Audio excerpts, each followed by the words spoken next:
Okay, this probably isn't going to be one of my most together videos because I got back from Glastonbury yesterday and I'm feeling a little bit tender. I was actually booked to perform with a friend of mine. I'll be going into all that later. So I was there as an artist, right? But I haven't been to Glastonbury in many years. And it's so huge and so overwhelming. And as someone that's a bit of an introverted extrovert, I found it quite daunting at times. I was extremely grateful to be asked to perform, but I was also finding it really challenging mentally at times. So today I put a tweet out talking about how grateful I was on my way back from Lizzo, who was superb, to encounter the Samaritans truck, right? So I stopped and I paused and I felt a bit like I didn't know whether or not I should approach them, because I thought I shouldn't be feeling these highs and lows. I kept finding myself getting tearful, and it feels so lonely when you're in a crowd of people and you're feeling like you're so grateful to have been asked to go to this place, but at the same time you're struggling a bit with it. And a really lovely man came over and started talking to me, and he was telling me about how much they're struggling because of the conservative cuts means more people are being filtered out to places like Samaritan and Mind.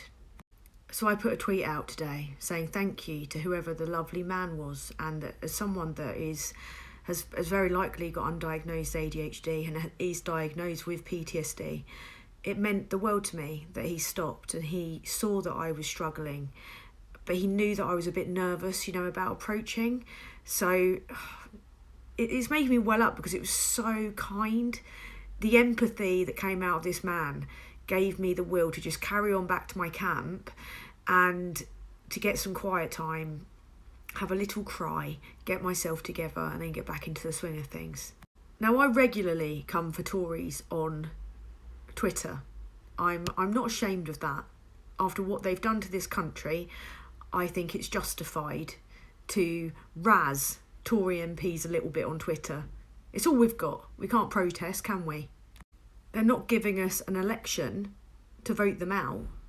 And amongst the worst people on Twitter are the 2019 intake, knuckle draggers, who are more than happy to get knee deep in the most vicious, awful culture wars that target the most vulnerable in society, right? Brendan Clarke Smith is one of the worst.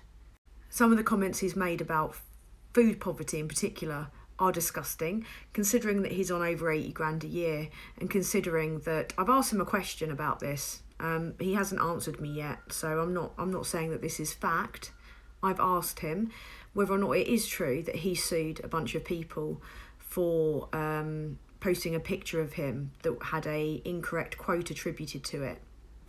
And then when they offered to donate it to food banks, he refused. I've asked him if it's true. Is it true, Brendan? Anyway, I made this thread thanking the Samaritans. Do you want to see what his reply was? This was his reply. Vile internet troll in personal issue shock. That's defamation, Brendan. Cares little for the welfare of others, however, when spouting her foul-mouthed bile on Twitter. You need a comma in there, mate. Excuse me for playing the world's smallest violin. That's in response to me thanking the Samaritans, that a lot of people are having to rely on because his government have cut mental health funding. I started making content online that was anti-Tory around the time that my friend took his own life during the government's negligent COVID response, at a time when there were no mental health services. I've tried to access mental health services. I've tried to get an ADHD assessment. I've been told I could be waiting 2 years with debilitating symptoms. I get zero support for post-traumatic stress disorder. And a serving Tory MP thinks it's appropriate to come for me on that tweet. Is that professionalism, accountability, integrity, Sunak? That one of your employees is doing that? I pay that prick's wages. If he'd tweeted about mental health issues, there's no way in hell that I would respond to him like that. But he wouldn't have to, because he can afford care. There have been certain Tory MPs that have spoken about their partner's struggles. Like, for example, James Cleverly talking about his wife's breast cancer. Do I dare say anything terrible on that tweet? No, I don't. Because I have something that's called integrity.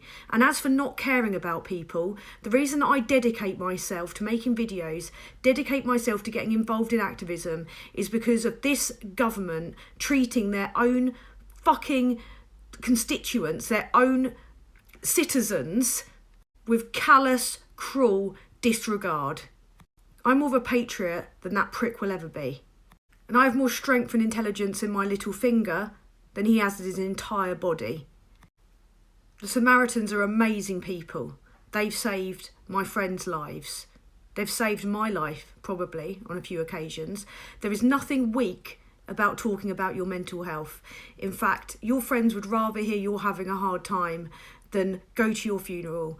And as someone that had to stand outside during the pandemic, watching my friend lowered into the ground whilst those fuckers were partying, trust me on that.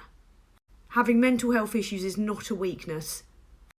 And I'll be fucked if an odious little cretin like Brendan Clarke Smith will try and shame me or mock me for it. Register to vote. Get your voter ID.